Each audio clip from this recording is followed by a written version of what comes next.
வணக்கம். இது நம்ம செய்தி சேனல். நான் உங்கள் ஜமால். உங்களை நம்பித்தான் தேர்தலில் போட்டியிட சீட் கேட்டு இருக்கிறேன். என்னை சட்டமன்ற உறுப்பினராக்கி விடுங்கள் என்று ஜெயலலிதா பிறந்தநாள் விழா பொதுக்கூட்டத்தில் திரண்ட 10 கிராம பெண்களிடம் அதிமுகவின் முன்னாள் பால்வளத்துறை அமைச்சர் மூர்த்தி சிரிக்க சிரிக்க பேசி ஆதரவு கோரினார். சென்னை மாதவரம் தொகுதி வில்லிவாக்கம் ஒன்றியத்தின் வெள்ளானூர் ஊராட்சி கொல்லுமேடு பகுதியில் மறைந்த முன்னாள் முதல்வர் ஜெயலலிதாவின் 78வது பிறந்தநாள் நலத்திட்ட விழா பொதுக்கூட்டம் நேற்று இரவு நடந்தது. அதற்கான ஏற்பாடுகளை வில்லிவாக்கம் கிழக்கு ஒன்றிய அதிமுக செயலாளர் GV செந்தில்குமார் செய்திருந்தார். அந்த ஒன்றியத்தில் உள்ள வெள்ளானூர், மோரை, பம்மதுகுளம், வெள்ளச்சேரி, அரக்கம்பாக்கம், பாண்டேஸ்வரம், கரளாப்பாக்கம் என 10 ஊராட்சிகளைச் சேர்ந்த 2000க்கும் மேற்பட்ட பெண்கள் அந்த பொதுக்கூட்டத்திற்கு திரண்டனர். கூட்டத்தில் அதிமுக வழக்கறிஞர் பிரிவு துணை செயலாளர் மாதவரம் தமிழரசன் மற்றும் மேற்கண்ட ஒன்றியம், அதன் ஊராட்சிகளைச் சேர்ந்த அதிமுக நிர்வாகிகள், முன்னாள் ஊராட்சி மன்ற தலைவர் மற்றும் உறுப்பினர்கள் என ஏராளமானோர் கலந்து கொண்டனர். முன்னாள் அமைச்சர் மாதவரம் மூர்த்தி பேசிய போது ஆளும் கட்சியான திமுகவையும், முதல்வர், அமைச்சர் மற்றும் மாதவரம் தொகுதி MLA சுதர்சனத்தை கடுமையாக விமர்சனம் செய்தார். அதைத் தொடர்ந்து கூட்டத்திற்கு திரண்டு வந்திருந்த கிராம மக்களிடம், உங்களை நம்பித்தான் தேர்தலில் போட்டியிட சீட் கேட்டு இருக்கிறேன், கிடைக்கும் என நம்புகிறேன். போன முறை திமுகவிடம் நீங்களும் ஏமாந்து என்னையும் ஏமாற்றியது போல் இல்லாமல் இந்த முறை சட்டமன்ற உறுப்பினராக்கி விடுங்கள். இந்த மாதவரம் தொகுதியின் வளர்ச்சிக்காக குரல் கொடுப்பேன் என உருக்கமாகவும் காமெடியாகவும் பேசி தனக்கான ஆதரவை உறுதி செய்தார். இந்த விழாவிற்கு திரண்ட பெண்களின் கூட்டத்தை கண்டபோது வரும் சட்டசபை தேர்தலில் மாதவரம் தொகுதியில் அதிமுகவின் வெற்றியை உறுதி செய்வது போல் இருந்தது. மேலும் இந்த மாதம் 22ஆம் தேதி அதிமுக பொதுச் செயலாளர் எடப்பாடி பழனிசாமி அவர்கள் மாதவரம் தொகுதியின் பிரச்சார கூட்டத்தில் கலந்து கொள்ள வருகிறார் என்ற தகவலையும் திருவள்ளூர் கிழக்கு மாவட்ட செயலாளர் மாதவரம் மூர்த்தி உற்சாகமாக தெரிவித்தார்.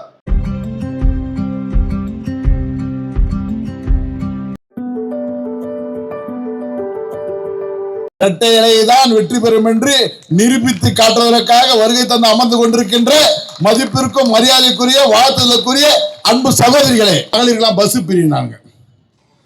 சரி, பஸ் பிரியும். அது பார்த்தீங்கன்னா நம்ம சகோதரிகள் லிப்டிக் போட்டுக்கிற மாதிரி முன்னாடி சிகப்பு கலரு, அந்த லிப்டிக் கலரு, பின்னாடி லிப்டிக் கலர் போட்டு லிப்டிக் பஸ் விட்டானுங்க. இப்ப எல்லாமே லிப்டிக் பஸ் தான் கூப்பிடுறாங்க. அதோ லிப்டிக் பஸ் வந்துடும், அந்த கலரை பார்த்தாலே வந்துடும். அதை விட்டானுங்க. விட்டுட்டு மகளிருக்கு போறாங்க. சரி, அதுவும் டைமுக்கு வராது, வரவே வராது. பஸ் மேல பஸ் வர, அந்த லிப்டிக் பஸ் மட்டும் வராது. ஒன்னு சொல்றேன் கேளுங்க சகோதரிகளே. அம்மா மிக்சி கிரைண்டர், ஃபேன் கொடுத்தாங்க. கிராமத்துக்கு இங்கிற ஒரு நிறைய பேர் வாங்கியிருப்பீங்க. எல்லாமே கறவை மாடு கொடுத்தாங்க, ஆடு கொடுத்தாங்க. மாணவர்களுக்கு லேப்டாப் கொடுத்தாங்க, சீருடை கொடுத்தாங்க. இங்க சொன்னது போல தாலிக்கு தங்கம் கொடுத்தாங்க. நீங்க தங்கத்தினுடைய விலை என்ன? 1,30,000 ரூபாய் ஒரு சவரம். அதை 8 கிராம் அம்மா கொடுத்தாங்க. ஸ்கூட்டிக்கு 25,000 மானியம் கொடுத்தாங்க. இதெல்லாம் கொடுத்தாங்க. அதே போல மாண்புமிகு அண்ணன் எடப்பாடியார் வந்தாரு. கொரோனா காலம், கொரோனாவில் 2 வருஷம் தேங்கி போச்சு. தமிழ்நாடு நின்று போச்சு. அப்படியே அந்த நோய் நம்ம போய் இவ்வளவு நெருக்கமா உட்காந்துக்கிறோம். ஒருத்தர் தொட மாட்டோம். சொந்தக்காரன் இருந்தா கூட எம்மா இரு அங்கதான் இரு வரேன் நான். இரு, நீ பேசாத, அது உன்னோட பேசினா என் உயிர் போயிட முடியாது. இருந்தா இல்லையா கொடிய நோய், கொரோனா நோய். அந்த காலத்துல எல்லா இடத்திலையும் சிகிச்சைக்காக மருத்துவமனை, அவர்களுக்கு வேண்டிய சலுகை. அந்த காலத்துல ரேஷன் கடையில விலையில்லா பொருட்கள் கொடுத்தாங்களா இல்லையா? காசு இல்லாம பொருள் 2 மாசம் 1000 ரூபாய் கொடுத்தாங்களா இல்லையா? கொடுத்தாங்க. 2500 ரூபாய் கொடுத்தாரு, 5000 ரூபாய் கூடாதான் கேள்வி கேட்டாரா இல்லையா? அதுல இன்னொரு ஜோக் கேளுங்க. குழந்தை பார்த்து, நம்ம குழந்தைங்க இப்ப நம்ம கூட செல்லு ஆப்ரேட் பண்ண தெரியல, நமக்கே செல்லு ஆப்ரேட் பண்ண தெரியல. அதுங்கிட்ட குத்தினா அது எல்லாம் போட்டுக்குது. இப்போ 3 வயசு குழந்தை. இப்போ நம்ம தாய்மார்கள் சுத்தமான வேலை. இப்போ அழுத ஒன்றும் பண்றது கிடையாது, தூக்கத்துல கூட கிடையாது. அந்த செல்லத்தும் அது கையில் கொடுத்துருது. அது கொடுத்துட்டானா அது பாட்டு வேலை அடிக்குது. இப்போ அது கூட தூக்கணும், இப்படி ஒரு 2 ரவுண்ட் அடிக்கணும், அதெல்லாம் கூட கிடையாது. இப்போ அந்த செல்லத்தும் கையில் கொடுத்துட்றாங்க. அது பார்த்து உட்காந்து 1 ரவுண்ட் 2 ரவுண்ட் பயம்லாம் இருக்கிறாங்க. அது மாதிரி காலத்துல இவர் முதலமைச்சராக இருக்கிற ஸ்டாலின் 2500 ரூபாய் கொடுத்தாரு. இன்னொரு 1500 ரூபாய் சேர்த்து எப்ப எவ்வளவு ஆச்சு? 5000 ரூபாய். 5000 ரூபாய் 2500 1500 சேர்த்தா 4000 ரூபாய் தெரியாது இந்த முதலமைச்சருக்கு, தமிழ்நாடு முதலமைச்சருக்கு 5000 கொடுக்க வேண்டியது. என்ன ஒரு புத்தி பேதலிச்சு பேசுகிறது. ஆனா அதே முதலமைச்சர் அன்னைக்கு எதிர்கட்சியா இருந்தவர் இன்னைக்கு முதலமைச்சரா வந்தாரு. பொங்கல் நடந்தது, வருடம் பொங்கல் வருது. ஒன்னே நம்ம அரசை நம்பி நம்ம தானே வச்சுங்க, நம்ம கஷ்டப்படுறோம், நம்ம சாப்பிட்றோம். இப்ப கொடுத்தானுங்க. ஒன்னு யோசனை பண்ணி பாருங்க, 5 வருஷத்துக்கு முன்ன 2500 ரூபாய் அன்னைக்கு விலைவாசி என்ன, 5 வருஷம் பொறுத்து இப்ப 3000 ரூபாய். இப்ப என்ன விலைவாசி எப்படி ஏறி போச்சு? 5000 ரூபாய் கொடுத்துக்கலாம், 10,000 ரூபாய் கொடுத்துக்கலாம், கொடுக்கல. அதுக்கெல்லாம் என்ன பேர் வச்சாங்க தெரியுமா? அம்மா இங்க சகோதரர் பேசினாரு, அந்த கர்ப்பிணி பெண்ணுக்கு 18,000 ரூபாய் கொடுத்தாங்க, 3 தவணையா தருவாங்க. அதுல அந்த பெட்டகம் கொடுத்தாங்க. குழந்தை பிறந்த உடனே அந்த குழந்தைக்கு வேண்டிய சட்டை, சோப்பு, சின்ன நெயில் கட்டரு, இதெல்லாம் ஒரு பெட்டகம் கொடுத்தாங்க.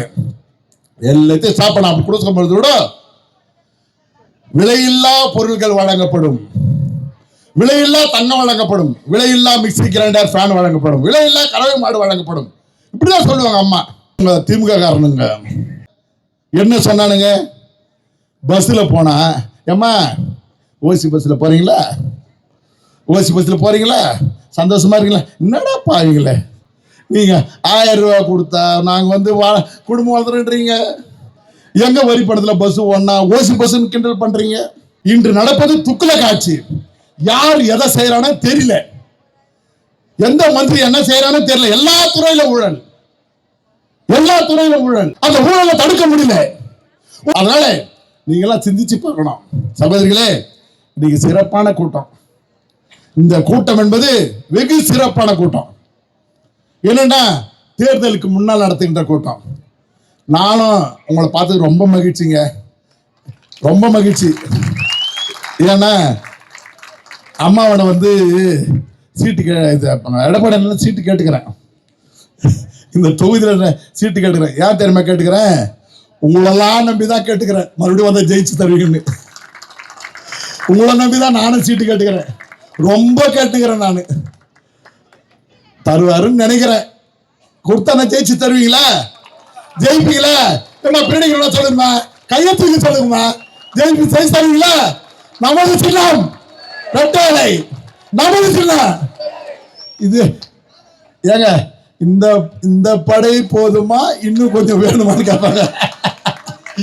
இந்த எழுச்சி போதுமா, இன்னும் கொஞ்சம் வேணுமானே. உண்மையிலே பாருங்க, எல்லாரும் சிரிக்கிறாங்க பாருங்க, எழுச்சி ஆயிடுச்சு. உண்மையிலே நான் சொன்னேன் சீட்டு கேட்டுக்கிறேன்னு, எப்படியாவது கேட்டு வந்துடுறேன், எப்படியாவது ஜெயிக்க வச்சு கொடுங்க,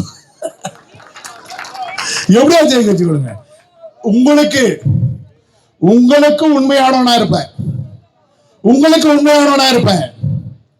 அதாவது நான் 5 வருஷத்துல நான் என்னென்ன பணி செய்தேன் அதையும் உங்களுக்கு சொல்லிடுறேன். இதுக்கு மேற்பட்ட எந்த தவறு கிடையாது. அப்படி தவறு இருந்தாலும் எனக்கு நீங்க மன்னிச்சிருவீங்கன்னு தெரியும். அந்த வகையில இப்ப எப்படி நாம எல்லாம் ஆர்ப்பரித்து வந்தோமோ அது போல இனி தமிழ்நாட்டில் இருக்கிற ஒண்ணு அதை தெரிஞ்சுங்க. முதல்ல தமிழகம் எங்கும் பேசுகின்ற ஒரே பேச்சு, திமுக ஆட்சி தமிழ்நாட்டில் இருக்கக்கூடாது என்று முடிவெடுத்திருக்கிறாங்க. வருகின்ற 2026 தேர்தலில் தமிழகத்திலே அனைத்து இந்திய அண்ணா முன்னேற்ற ஆட்சிதான் வர வேண்டும், அம்மா ஆட்சிதான் வர வேண்டும், ஆனால் எடப்பாடி தான் முதலமைச்சராக வர வேண்டும் என்று குரல் கொடுத்துக் கொண்டிருக்கின்றார்கள். அந்த அளவுக்கு ஆர்வம் இருக்கிறாங்க, எழுச்சி. அந்த வகையில நம்ம தொகுதிக்கும் வரப்போறாரு. இந்த மாசம் 22ஆம் தேதி, இந்த மாசம் 22ஆம் தேதி நம்ம தொகுதிக்கு நம்முடைய பொதுச் செயலாளர், முன்னாள் முதலமைச்சர், எதிர்கட்சி தலைவர் இங்கே நம்ம தொகுதிக்கு வர இருக்கின்றார்கள். உங்களிடத்திலே நம்முடைய சகோதரர்கள் வருவார்கள். உங்களுக்கு வாகனங்கள் அமைத்தவர்கள் தயவு செய்து அந்த கூட்டத்தில் கலந்துங்க. நல்லா பேசுவார், நல்லா பேசுவார். வாங்க அந்த கூட்டத்தில் கலந்துங்க. அங்க பாருங்க, இன்னும் மாதம் அன்னைக்கு நீங்க வந்தீங்கன்னு வச்சுங்க, அன்னைக்கே முடிவு. எதுக்கு? இந்த திமுகவுக்கு அன்னைக்கே சமாதி, 22ஆம் தேதியே சமாதி. நம்ம தொகுதிக்கு அத்தனை பேர் வந்துருவாங்க. இப்படி நல்லா இருக்கு. 22ஆம் தேதி வந்துருங்க அந்த கூட்டத்துக்கு. அதுல அறிவிக்க இருக்கிறார். அதுல வந்து அறிவிப்பு சொல்வதற்காக இருக்கின்றார். ஏற்கனவே 10 அறிவிப்புகளை சொல்லுகிறாரு. 10 அறிவிப்புகளை வந்து நம்முடைய புரட்சி தமிழர் அண்ணன் எடப்பாடி அவர் சொல்லியிருக்கிறாரு.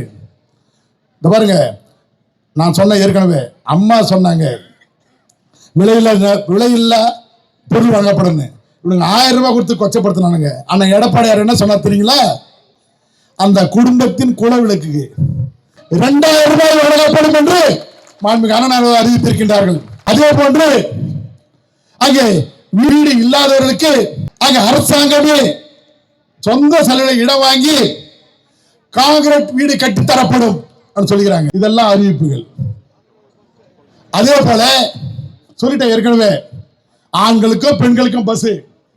அதே போல பாத்தீங்கன்னா ஆட்டோ ஓட்டுநர்களுக்கு அந்த மானியம் தரப்படும் என்று கூறியிருக்கின்றார்கள். எனது மனமார்ந்த நன்றியை கூறி, வெற்றி நமதே, நாளை நமதே, இந்த தொகுதியும் நமதே என்று கூறி உங்களை விடைபெற்று செல்கிறேன். நன்றி, வணக்கம்.